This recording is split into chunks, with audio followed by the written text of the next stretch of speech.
Post. తనకి ఉద్యోగం మాత్రం ఇవ్వవు అంతేగా? అంతే డాడ్.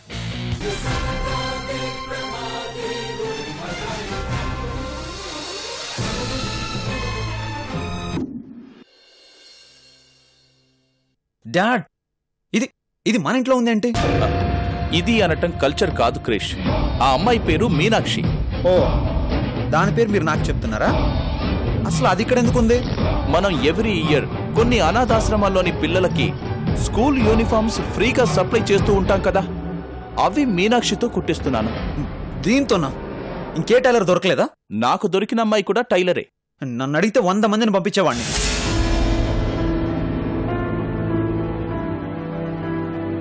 ఆ 100 మందికి నీ కంపెనీలో ఉద్యోగాలున్నాయి కదా, మీనాక్షికి జాబ్ లేదు. నిన్ను అడిగితే ఇవ్వనన్నావు, అందుకే ఇంటికి పిలిచి ఈ పని అప్పచెప్పాను. This is ridiculous dad. నా శత్రువుని ఇంటికి పిలిచి మరి మీరు పని ఇవ్వడం నాకేం నచ్చలేదు. ఎందుకలా శత్రువు అనుకుంటున్నావు? తనని నువ్వు సరిగా అర్థం చేసుకోలేదు. చాలా అమాయకురాలు. అదే అమాయకురాలా? లైఫ్ లో నన్ను ఎవరు అంత దారుణంగా ఇన్సల్ట్ చేయలేదు. ఎన్నిసార్లు నన్ను పోలీసులతో అరెస్ట్ చేయించిందో తెలుసా? అవన్నీ పాపం మీనాక్షి కావాలని చేయలేదు క్రిష్. యాక్సిడెంటల్ గా జరిగిపోయాయి అంతే. జరిగిందంతా తను నాతో చెప్పింది. అది మీరు నమ్మేశారా? డాడ్, అదొక పెద్ద ఐరన్ లెగ్. నాకు లెగ్స్ తో పని లేదు, నమ్మకం కూడా లేదు. నేను చెప్పిన పని కరెక్ట్ గా చేసిందా లేదా అన్నదే నాకు కావాలి. ఒక్క క్షణం కూడా ఇక మన ఇంట్లో ఉండడానికి వీల్లేదు. వెంటనే పంపించండి. కుదరదు. నేను పనిస్తానని మాటిచ్చాను. నా మాట కూడా వినరా? నా మాట నువ్వు విన్నావా? Rubbish dad. సి క్రిష్, నీ కంపెనీలో నువ్వు జాబ్ ఇవ్వాలా వద్దా అనేది డిసైడ్ చేసుకునే హక్కు నీకుంది. అది తప్పని నేనన్నానా? ఒక చైర్మన్గా నువ్వు ఉద్యోగం ఇచ్చి తీరాలి అని నేనేమైనా ఫోర్స్ చేశానా? అలాగే మీనాక్షికి ఒక ఆధారం చూపించే హక్కు నాకుంది. ఈ ఇంట్లో ఎవరుండాలో ఎవరుండకూడదో డిసైడ్ చేసే రైట్స్ నాకున్నాయి. నాకు ఇష్టం లేదు డాడ్. అసలు దాని మొహం చూస్తేనే నాకు చాలా ఇరిటేటింగ్ గా ఉంటుంది. అసలు మీరు ఎందుకు? Krish, stop it Krish. No more arguments. It's my final decision. That's it. All right, as you wish.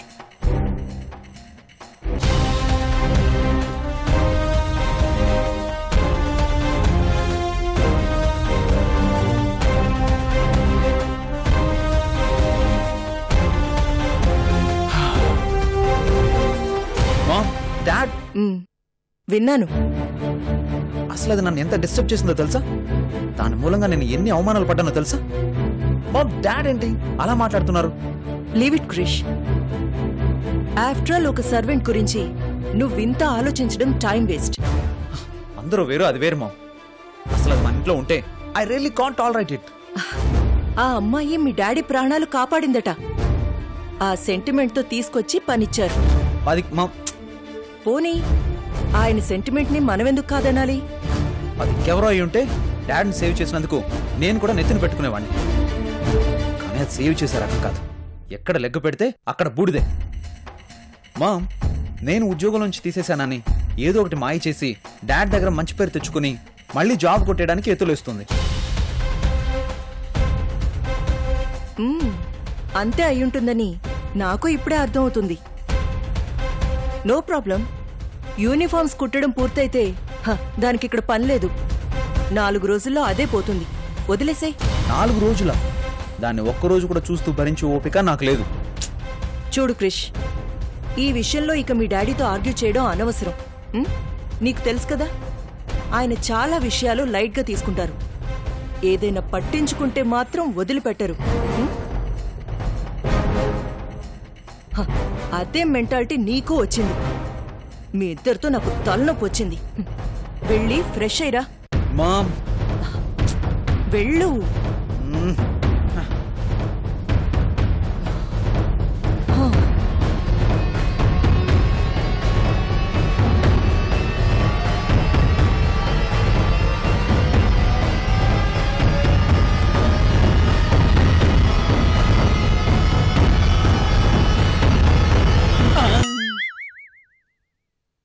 ఇదేంటి సడన్ గా గ్రహాలన్నీ రివర్సే నా మీద పడ్డాయి? అందరికీ శకునం చెప్పే బల్లి కుర్తులో పడి చచ్చిందా అని అందరికీ జాతకం చెప్పే నాకే చెడ్డ రోజులు మొదలయ్యాయా? జనాలకి జాతకాల మీద నమ్మకం పోయి హఠాత్తుగా స్వయం కృషి మీద నమ్మకం పెరిగితే నేనున్నా నా ఆదాయం 0. అందినంతా ఇప్పటి నుంచే దండుకోవాలి. సత్యం, మన రిచ్ పార్టీ లైన్లోకి వచ్చాడు. ఇతని కష్టం తీరిస్తే మన కష్టం అస్సలు ఉంచుకోడు. హలో, చెప్పు నాయనా. శర్మ గారు, నాకు అర్జెంట్గా మర్డర్ చేయాలనిపిస్తుంది. ఒక్క నిమిషం లైన్లో ఉండు నాయనా.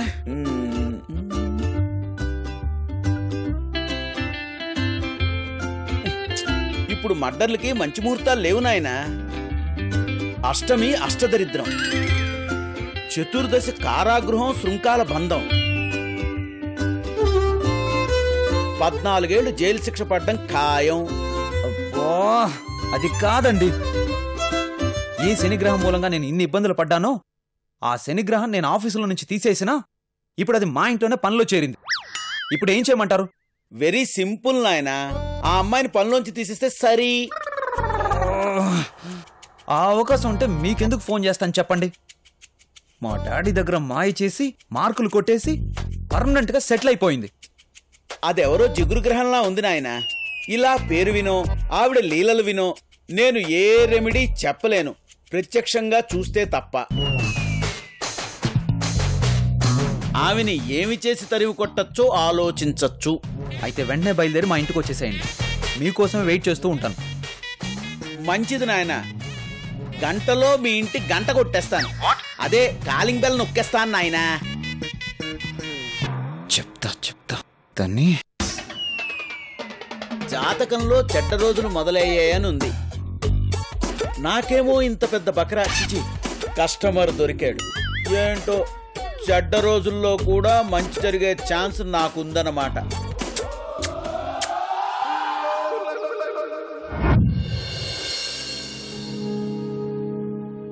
ఈ ఇంట్లో ఎవరుండాలో ఎవరుండకూడదో డిసైడ్ చేసే రైట్స్ నాకున్నాయి.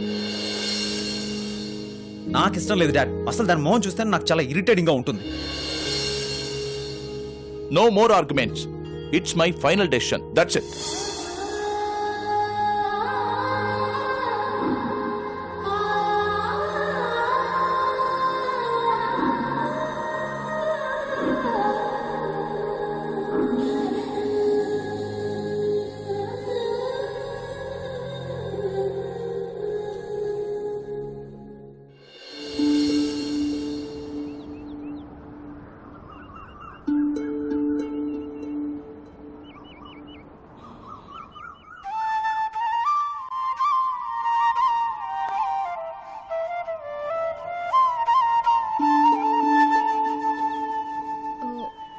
సార్,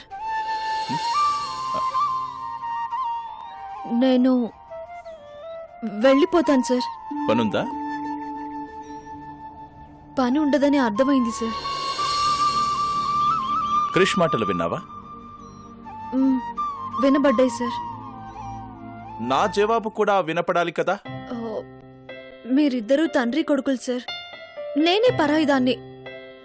గుండె రాయి చేసుకోవడం పరాయి వాళ్లకు తెలిసినంతగా ఇంట్లో వాళ్లకు తెలీదు. నాకిది అలవాటే సార్.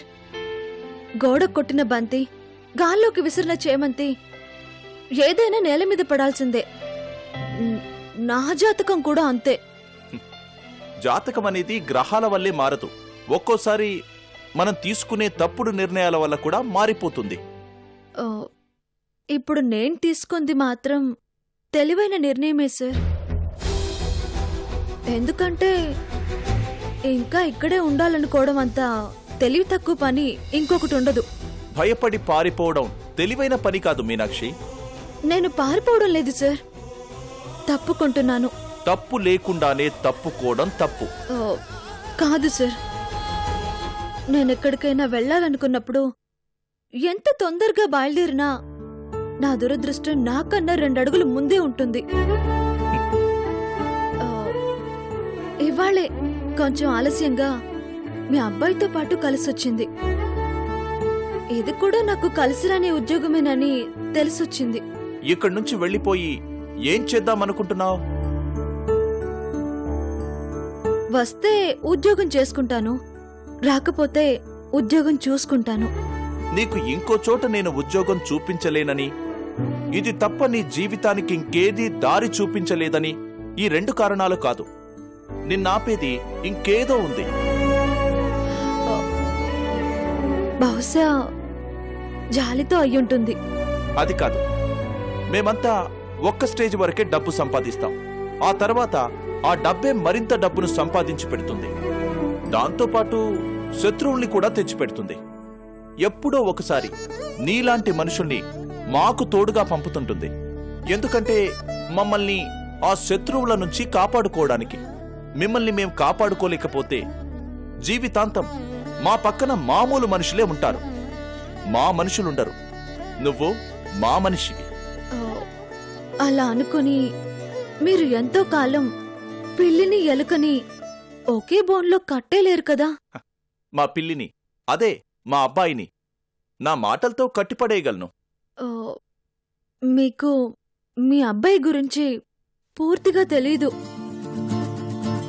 మీరు నాణానికి ఒకే వైపునే చూస్తున్నారు. ఆ నాణాన్ని ముద్రించిందే నేను. అయితే మీకు నా జాతకం సంగతి పూర్తిగా తెలీదు. అవును, నిజమే. నాకు జాతకాలు చూడటం తెలీదు. మనుషుల మనస్తత్వాన్ని, మాటల్లోని నిజాయితీని గుర్తించడం మాత్రం తెలుసు. మీకు అర్థం కావడం లేదు నా పరిస్థితి. నేనిక్కడుండి మీ తండ్రి కొడుకుల మధ్య గొడవలు పెట్టించిందాన్ని అవుతాను. అది నాకేమాత్రం ఇష్టం లేదు. అలాంటి పెద్ద పెద్ద గొడవలేవి మా మధ్య జరగవు. క్రిష్ గురించి మర్చిపోయి నీ పని మీద నువ్వు శ్రద్ధ పెట్టు చాలు. మిగతాది నేను చూసుకుంటాను.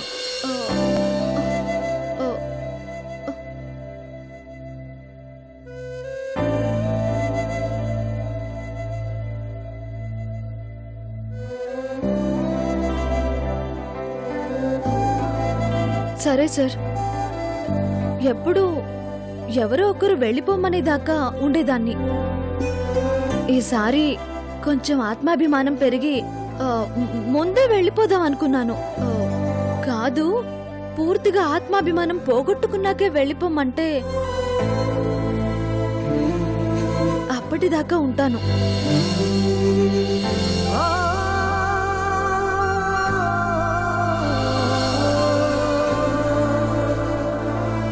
సార్. ఏంటమ్మా? ఆయన మీ కన్న కొడుకేనా? పెంచుకున్నారా సార్? నా కొడుకే. ఏమ్మా?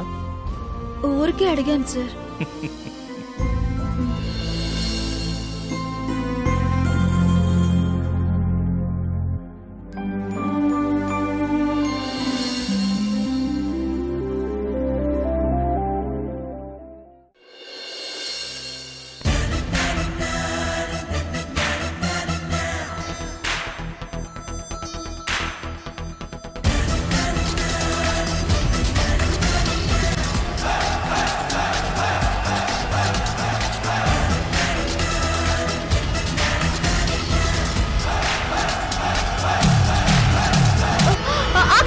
అబ్బో, ఎవరా అపశకున పక్షి?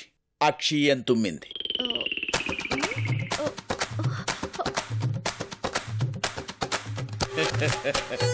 గ్రహాల అనుగ్రహం పొందినవాడి ఈ బోడి తుమ్ము నాకు సూదిమనంత అపకారం కూడా చెయ్యలేదు.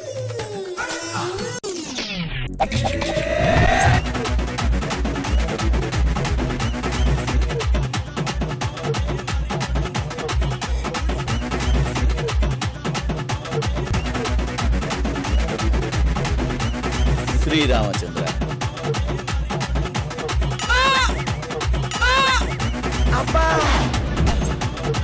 అయ్యో,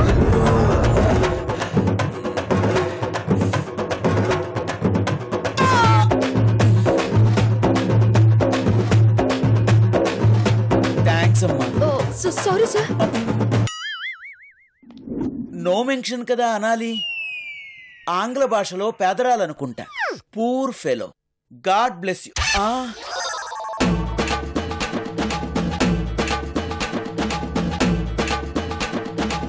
సూది తీసింది అనుకున్నాను, తీసుకుందనమాట. సూది వెతికి పెట్టే సోది మొహంగాళ్ళ నేను ఈ టైంకే రావాలా?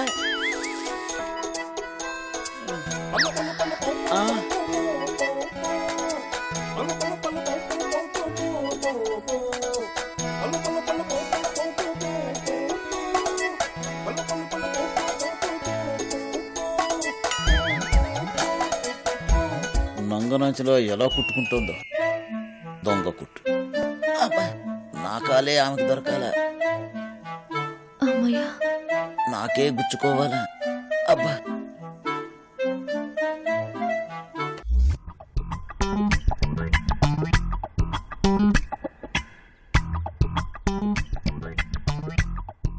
Hi. I'll call you back. Bye. Sriramachandra, కుంటున్నారేంటండి? ముక్కు నొప్పెట్టి. వాట్? లేకపోతే ఏంటి నాయన? దిగిన వెంటనే ఒక అక్కుపక్షి తుమ్మింది నాయన. ఆ చర్యకి ఇది పర్యావసానం. ఖచ్చితంగా అదే తుమ్ముంటుంది. అది అన్న పదప్రయోగం ఏ ఇది గురించి నాయన? అదిగో అక్కడుందే ఆ రాక్షసే. నా పాదానికి కూడా పంచర్ చేసింది ఆ మహాతల్లే నాయన. ఎవరా కుట్టు మహిళ? అదే శర్మ గారు, నేను ఆఫీసులో నుంచి తరిమేస్తే నా ఇంట్లో చేరిన శనిగ్రహం.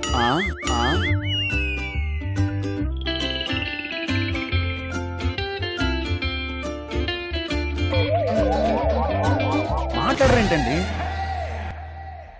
గుండెల మీద గురుగ్రహం పడినట్టుంది నాయన. శర్మ గారు, మీరే అలా అంటే ఇక నా పరిస్థితి ఏంటండి? నీ ఆగ్రహాన్ని పక్కన పెట్టు. ఆగ్రహం గురించి ఆలోచించడానికే కదయా నేను వచ్చింది. ఎలా తరిమేద్దామో చెప్పండి. అదంత సులభం కాదు నాయన. నీడ పక్కకి జరుగుతుంది కానీ గోడ పక్కకి జరగదు. పునాదులతో సహా పెకిలిస్తే తప్ప. దానికి మా ఇంట్లో పునాదులేసింది మా నాన్నే. అంత ఈజీగా కోల్చడం కుదరదని మిమ్మల్ని పిలిపించాను. అర్థమైంది నాయన. ఆ గ్రహానికి మీ ఇంట్లో బలమైన స్థానమే ఇచ్చారు. ఆవిడ కూర్చున్నది ఎక్కడనుకున్నావు? ఉత్తర ఈశాన్యంలో, సాక్షాత్తు ఈశ్వర స్థానం. ఆ కుక్షి పేరు ఏంటన్నావు? ఆ పక్షి పేరు ఏంటి అన్నావు? మీనాక్షి.